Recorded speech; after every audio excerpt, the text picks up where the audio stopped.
defeating the Amalekites, and stayed in Ziklag 2 days. On the third day, a man arrived from Saul's camp with his clothes torn and dust on his head. When he came to David, he fell to the ground to pay him honor. Where have you come from? David asked him. He answered, I have escaped from the Israelite camp. What happened? David asked. Tell me. He said, men fled from the battle. Many of them fell and died. And Saul and his son Jonathan are dead. Then David said to the young man who brought him the report, how do you know that Saul and his son Jonathan are dead? I happened to be on Mount Gilboa, the young man said, and there was Saul leaning on his spear with the chariots and riders almost upon him. When he turned around and saw me, he cried out to me, and I said, what can I do? He asked me, who are you? I'm a Amalekite, I answered. Then he said to me, stand over me and kill me. I am in the thrones of death, but I am still alive. So I stood over him and killed him, because I knew that after he had fallen, he could not survive. And I took the crown that was on his head and the band on his arm, and I brought him here to my Lord. Then David and all the men who took hold of their clothes tore them. They mourned and wept and fasted till evening for Saul and his son Jonathan, and for the army of the Lord and the house of Israel, because they had fallen by the sword. David said to the young man who brought him the report, where are you from? I am a son of an alien, an Amalekite, he answered. David asked him, why were you not afraid to lift your own hand to destroy the Lord's anointed? Then David called one of his men and said, go strike him down.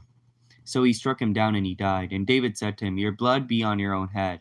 Your own mouth testified against you when you said, I killed the Lord's anointed. David took up this lament concerning Saul and his son Jonathan and ordered that the men of Judah be taught this lament of Baal. It is written in the book of Jasher. Oh, your glory, O Lord, Israel lies in the slain of your heights. How the mighty have fallen. Tell it not in Gath. Proclaim it not in the streets of Ashkelon. Lest the daughters of the Philistines be glad, lest the daughters of the uncircumcised rejoice.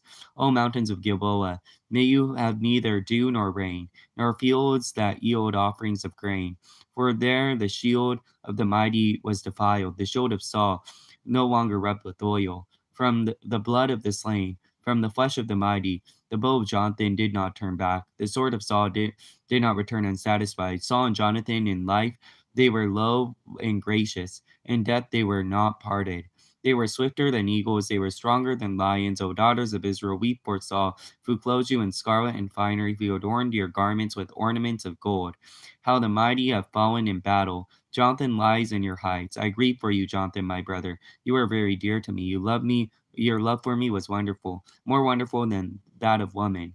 How the mighty have fallen. The weapons of war have perished.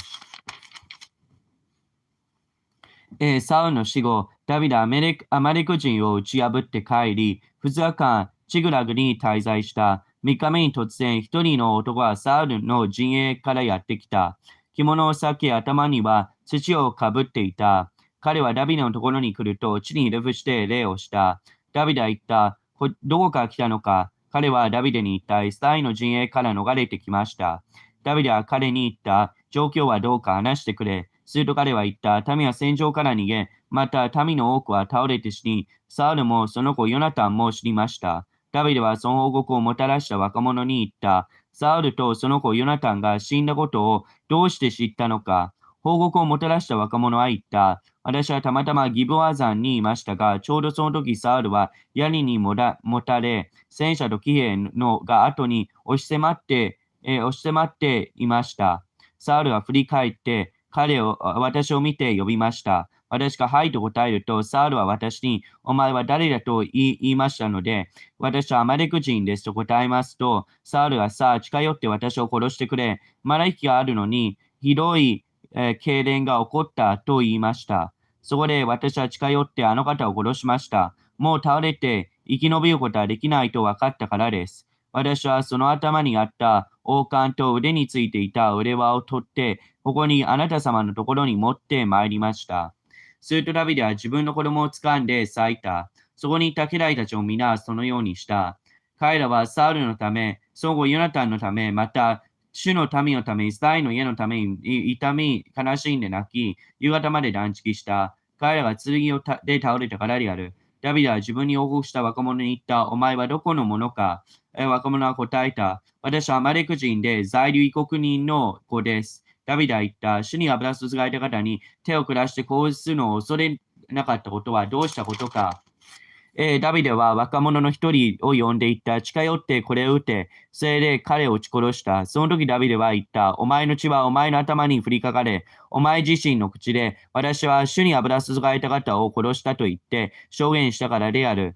ダビデはサウのため、その後ヨナタンのために、この愛歌を作り、この弓の歌をユダの子らに教えるように命じた。これは、ヤシュルの書に記されている。エスタイの誉れはお前の高きところで殺された。ああ、勇士たちは倒れた。これをガレに告げるな。アシケノンの巷に告げ知らせるな。ペリシテ人の娘らを喜ばせないために、活性のない者の娘らを勝ち誇らせないために、ギボアの山々よ、お前たちの上に梅雨は降りるな、雨も降るな、生贄が捧げられた野の上にも、そこで勇士たちの盾は汚され、サウルの盾に油も塗れなかった。ただ殺された者の血、勇士たちの油の他は、ユナタンの弓は退くことがなく、サウルの次は虚しく帰ったことがなかった。サウルもヨナタンも愛される立派な人だった。生きている時にも死ぬ時にも離れることはなく、わしよりも早く、おじじのよりも強かった。イスラエルの娘らよ。サウルのために泣け。サウルのは紅の薄絹をお前たちにまとわせ、お前たちの装いに金を飾り付けてくれた。ああ、勇士たちは戦いのさなかに倒れた。ヨナタンはお前の高きところで殺された。あなたのために私は悲しむ。私の兄弟ヨナタンよ、あなたは私を大いに喜ばせ、あなたの私への愛は女よりにも勝って素晴らしかった。ああ、勇士たちは倒れた。戦いの器は失せた。In the course of time, David inquired the Lord, Shall I go up to one of the towns of Judah? The Lord said, Go up. David asked, Where should I go? To Hebron, the Lord answered. So David went up there with his two wives, Ahinoam of Jezreel and Abigail, the widow of Nabal and Carmel. David also took men for with him, each with his family, and they settled in Hebron and its towns. The men of Judah came to Hebron, and there they anointed David king over the house of Judah. When David was told that it was the men of Jabesh Gilead who had buried Saul, he sent messengers to the men of Jabesh Gilead to say to them, The Lord bless you for showing kindness to Saul your master by burying him. May the Lord not now show you kindness and faithfulness, and I too will show you the same favor because you have done this. Now then, be strong and brave, for Saul your master is dead, and the house of Judah has anointed me king over them.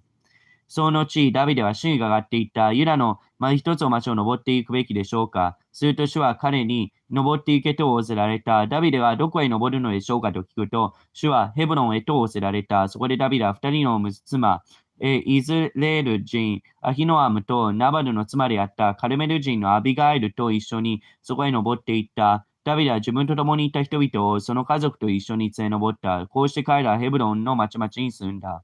そこへユダの人々がやってきて、ダビデが油注がれて注いで、ユダの家の王としたヤベシギリアレの人々がサウルに葬ったということがダビデに知らされたとき、ダビデはヤベシギリアレの人々に使いを送り、彼らに言った。あなた方の主君サウルにこのような真実を尽くして、彼を葬ったあなた方に主の祝福があるように、今主があなた方に恵みと誠を施してくださるように、この私もあなた方がこのようなことをしたので、善をもって報いよう。さあ、強くあれ、勇気のあるものとなれ。あなた方の主君サウルは死んだが、ユダの家は私に油注いで、彼らの王としたのだ。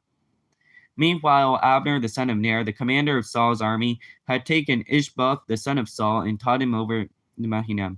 He made him king over Gilead, Asherai, Jezreel, and also over Ephraim, Benjamin, and all Israel. Ishboth, the son of Saul, was 40 years old when he became king over Israel, and he reigned 2 years. The house of Judah, however, followed David. The length of time David was king in Hebron over the house of Judah was 7 years and 6 months. Abner, the son of Ner, together with the men of Ishbosh, the son of Saul, led Mahanaim and went to Gibeon. Joab, the son of Zerah, and David's men went out to meet them in the pool of Gibeon. One group sat down on one side of the pool, and one group on the other side. Then Abner said to Joab, Let some of the young men get up and fight hand in front of us. All right, let them do it, Joab said. They stood up and were counted off, 12 men of Benjamin and Ishbosheth, the son of Saul, and 12 for David. Each man grabbed his opponent by the head and thrust his dagger into his opponent's side, and they fell down together. So that place in Gibeon was called Helkath Hazarim. The battle that day was very fierce, and Abner the men of Israel were defeated by David's men. And the three sons of Zerah were there, Joab, Abishai, Ashel. Now Ashel was a fleet-footed and a wild gazelle. He chased Abner, turning neither to the right nor to the left as he pursued them. Abner looked behind him and asked, "Is that you, Ashiel?" "It is," he answered. Then Abner said to him, "Turn aside to the right or to the left. Take on one of the young men and strip him of his weapons." But Ashiel would not stop chasing him. Again Abner warned Ashiel, "Stop chasing me. Why should I strike you down? How could I look to your brother Joab in the face?" But Ashiel refused to give up the pursuit. So Abner thrust the butt of his spear into Ashiel's stomach, and the spear came out through his back. He fell there and died on the spot, and every man stopped when he came to the place where Ashiel had fallen and died. But Joab and Abishai pursued Abner, and as the sun was setting, they came to the hill of Amna near Gilba on the wasteland to Gibeon. The men of Benjamin rallied behind Abner. They formed themselves into a group and took their stand on the hill. Abner called to Joab, Must the sword devour forever? Do you realize that this will end in bitterness? How long before you order men to stop pursuing their brothers?" Joab answered, "As surely as God lives, if you had not spoken, the men would have continued the pursuit of their brothers until morning." Joab blew the trumpet, and all the men came to a halt. They no longer pursued Israel, nor did they fight anymore. All that night, Abner and his men marched towards Arba. They crossed the Jordan, continued through the whole Bithron, and came to Mahanaim.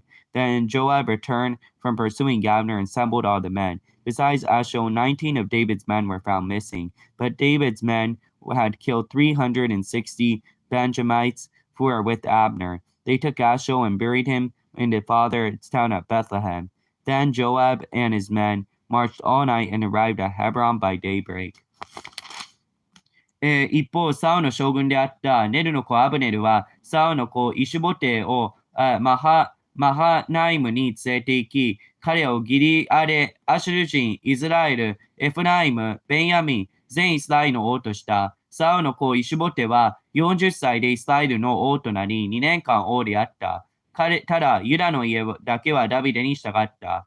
ダビデがヘブロンでユダの家の王であった期間は7年6ヶ月であった。レオの子アブネルはサウルの子イシュボテの家来たちと一緒にマハナイムを出て、ギブオンへ向かった。一方、スリアの子ヨアブも、ダビデの家来たちと一緒に出て行った。こうして彼らはギブオンの池のそばに出会った。一方は池のこちら側に、他方は池の向こう側にとどまった。アブネルはヨアブに言った。さあ、若者たちを出して我々の町で討議をさせよう。ヨアブは言った。出そう。そこでベンヤミンとサウの子イシュボテの側から12人、ダビデの家来たちから12人が順番に出て行った。彼らは互いに相手の頭をつかみ、相手の脇腹に剣を刺し、一つになって倒れた。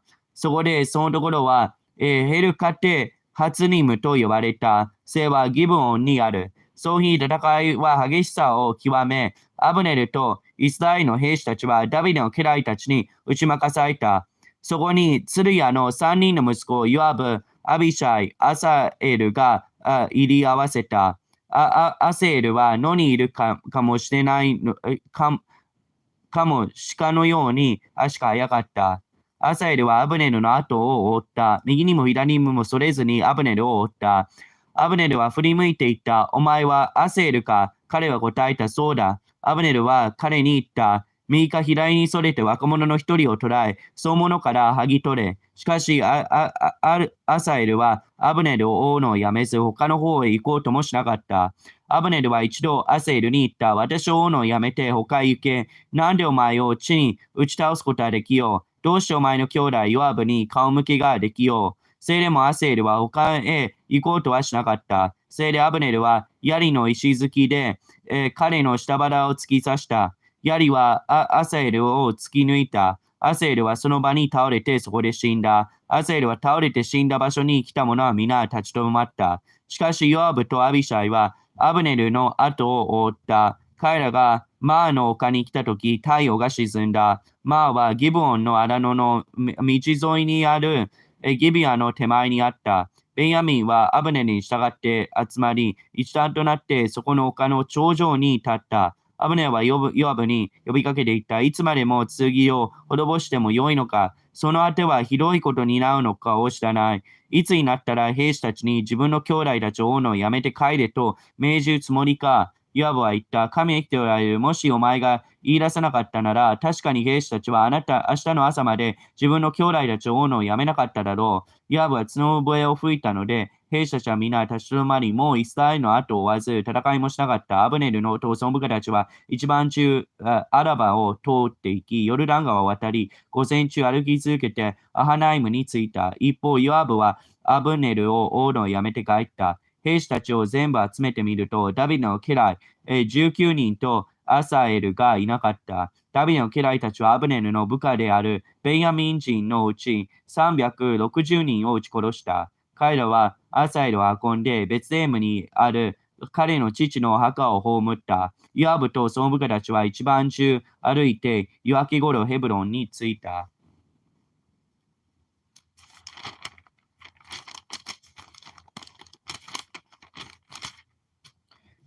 The war between the house of Saul and the house of David lasted a long time. David grew stronger and stronger, while the house of Saul grew weaker and weaker. The sons were born to David of Hebron. The first was Armon, the son of Humadam of Jezreel. The second, Kiriab, the son of Abigail, the widow of Nabal of Carmel. The third, Absalom, the son of Maacah, the daughter of Talmi, the king of Geshur. The fourth, Abinadajah and Haggith. The fifth, Sepatiah, the son of Abidal. And the sixth, Itaram, the son of David's wife, Elga. These are born to David in Hebron. サウルの家とダビデの家との間には長く戦いが続いた。ダビデはますます強くなり、サウルの家はますます弱くなった。ヘブロンでダビデの子供が生まれた。長子はイスラエル人、アヒノアムにあるアムノン。次男はカルメル人でナバルの妻であったアビガイルによるキルアブ。三男はゲルシュの男、タルマイの娘、マーカの子、アブシャロム。四男はハギテの子、アロニア。五男はアビタルの子、ショフテヤ。六男はダビデの妻、エグラにあるイテレアム。これらはヘブロンでダビデに生まれた子供である。During the war between the house of Saul and the house of David, Abner had been strengthening his own position in the house of Saul. Now Saul had a concubine named Rezpah, the daughter of Abiah. And Ishboth said to Abner, "Why did you sleep with my brother's concubine?" Abner was very angry to what Ishboth answered, am I a dog's head on Judah's side? This very day I am loyal to the house of your father Saul and to his family and friends. I haven't handed you over to David. Yet now you accuse me of an offense involving this woman. May God deal with Abner, be it ever so severely, if I do not do for David what the Lord promised him on oath, and transfer the kingdom from the house of Saul, and establish David's throne over Israel and Judah from Dan to Beersheba. Ishboth did not dare to say another word to Abner because he was afraid of him. Then Abner sent messengers on his behalf to say to David, "Whose land is it? Make agreement with me, and I will help you to bring all Israel over to you." "Good," David said. "I will make an agreement with you, but I demand one thing of you. Do not come into my presence unless you bring Michal, daughter of Saul, when you come to see me." Then David sent messengers to Ishboth, the son of Saul, demanding, "Give me my wife Michal, whom I betrothed to myself for a price of 100 Philistine foreskins." Ishboth gave orders and had her taken away from her husband, Petel, the son of Lachish. Her husband, however, went with her, weeping behind her all the way to Barim. And Abner said to him, "Go back home." So he went back. Abner conferred with the elders of Israel and said, "For some time you wanted to make David your king. Now do it. For the Lord promised David, 'By my servant David I will rescue my people Israel from the hands of the Philistines and from the hands of all their enemies.'" Abner spoke to the Benjamites in person. Then he went to Hebron to tell David everything that Israel and the whole household of Benjamin wanted to do.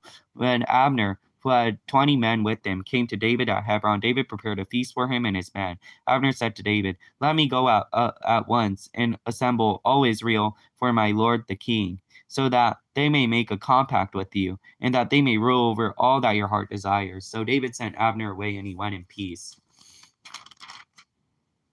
サウルの家とダビデの家とが戦っている間に、アブネルはサウルの家で勢力を増し加えていた。サウルにはそばめがあって、その名はリツパといい、アヤの娘であった。ある時、イシュボテはアブネルに言った。あなたはなぜ私の父のそばめを通したのか。アブネルはイシュボテの言葉を聞くと激しく、怒っていった。この私がユダの家の体だとでも言うのですか。今、あなたの父上のサウルの家と兄弟と友人たちとに真実を尽くして、あなたをダビデの手に渡さないでいるのに、今、あなたはあの女のことで私を咎めようのですか。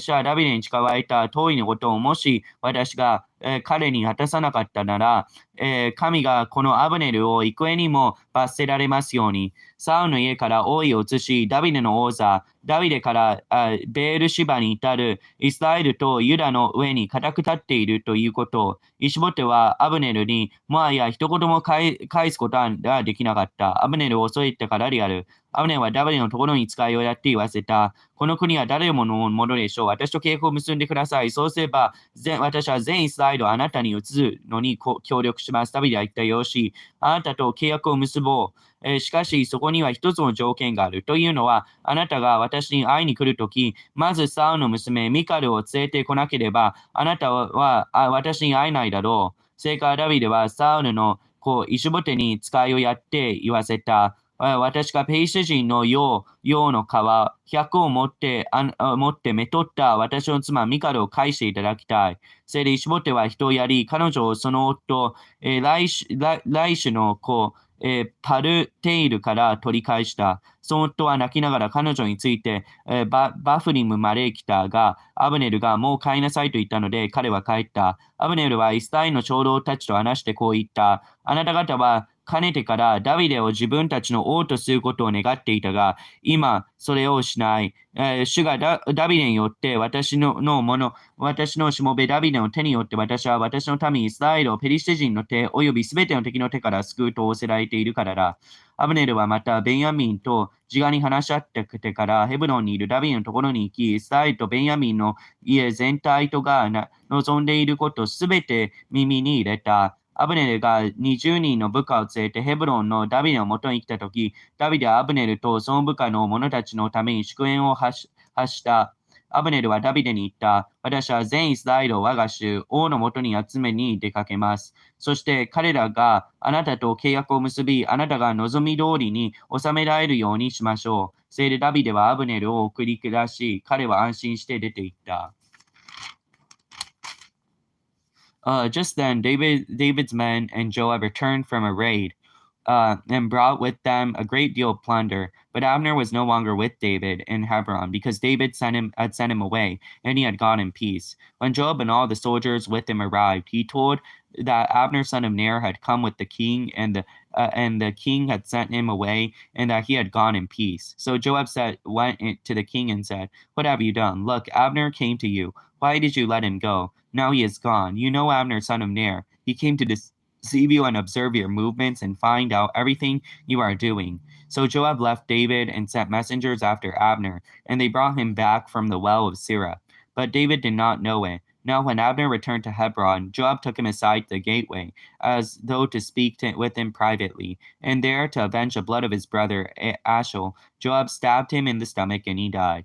Later, when David heard about this, he said, I and my kingdom are forever innocent before the Lord concerning the blood of Abner son of Ner. May his blood fall upon the head of Joab and upon all his father's house. May Joab never be without someone who has a running sore or leprosy, or who leans on a crutch, or who falls by the sword, or who lacks food. Joab and the son and his brother Abishai murdered Abner because he had killed their brother Ashel in the battle of Gibeon.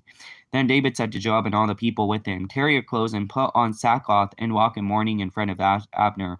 King David himself walked behind the bier. they buried Abner in Hebron, and the king wept aloud in Abner's tomb. All the people wept also. The king sang this lament for Abner. Should Abner have died as lawless die?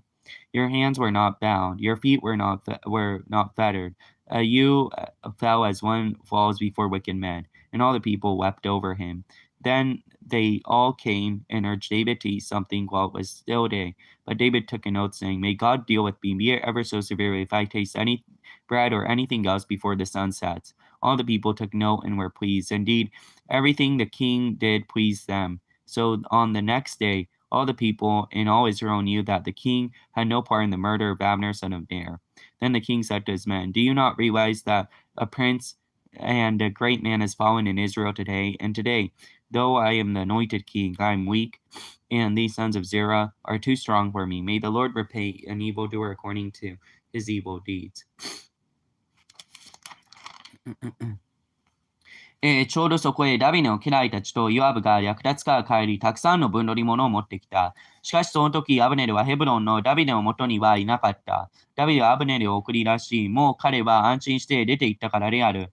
ヨアブと彼についていた軍勢が皆帰ってきた時、ネオの子アブネルが王のところに来たが、王がアブネルを送り出したので、彼は安心して出て行ったということがヨアブに知らされた。そこでヨアブは王のところに来ていった。何ということをなさったのですか？ちょうどアブネルがあなたのところに来たのに、なぜ彼を送り出して出て行くままにしたのですか？ネオの子アブネルがあなたを惑わし、あなたの動静を探り、あなたのなさることを残らず知らせるために来たのに、お気づきにならなかったのですか？ヨアブはダビデの元を出て、使者たちを使わし、アブネルの後を追わせ、彼を血の色から連れ戻された。しかしダビデはそのことを知らなかった。アブネルがヘブロンに戻ったとき、ヨアブは彼と密かに話すのと見せかせて、彼を門の扉の内側に連れ込み、そこで下腹をついて死なせ、自分の兄弟、アセールの血を報いた。後になってダビデはそのことを聞いていった。私にも私の王国にもネルの子アブネルの血については、主の前にとこしえまでも罪はない。それはヨアブの頭と彼の父の前科に降りかかるように、またヨアブの家に同種をやむ者、つふらいに侵された者、糸巻きをつかむ者、剣で倒れる者、職に飢える者が絶えないように、ヨアブとその兄弟エビシャイがアブネルを殺したのは、アブネルが彼らの兄弟アセールとギブオンの戦いで殺したからであった。ダビデはヨアブと彼と共にいたすべてのために言った。あなた方の着物を裂き、穴のまとい、アブネルの前で痛み悲しみなさい。そこでダビデ王は日付の後に従った。彼らはアブネルをヘブロンに葬った。王はアブネルの墓で声を上げて泣き、民を皆泣いた。王はアブネルのために悲しみ歌っていった。愚か者の死のように、アブネルは死ななければならなかったのですが、あなたの手は縛られず、あなたの足は足かせにつながれてもせずに、不正な者の前に倒れる者のようにあなたを倒れた。民は皆彼のために泣いた。民は皆まだ日のあるうちにダビデに食事を取らわせようとしてやってきたが、ダビデは誓っていった。もし私が日の沈む前にパンでも他の何者でも味わったなら、神がその私を幾重にも罰せられますように。民は皆それを認めてそれで良いと思った。王のしたことをすべて民は満足した。それで民は皆、すなわち全イスラエルはその日、ネルの子アブネルを殺したのは王から出たことではないことを知った。王は家来たちに言った。今日イスラエルで一人の偉大な将軍が倒れたのを知らないのか。この私は油注がれた王であるが、今はまだ力が足りない。鶴屋の子である。これらの人々は私にとって手強すぎる。主が悪を行う者にはその悪に従って報いてくださるように。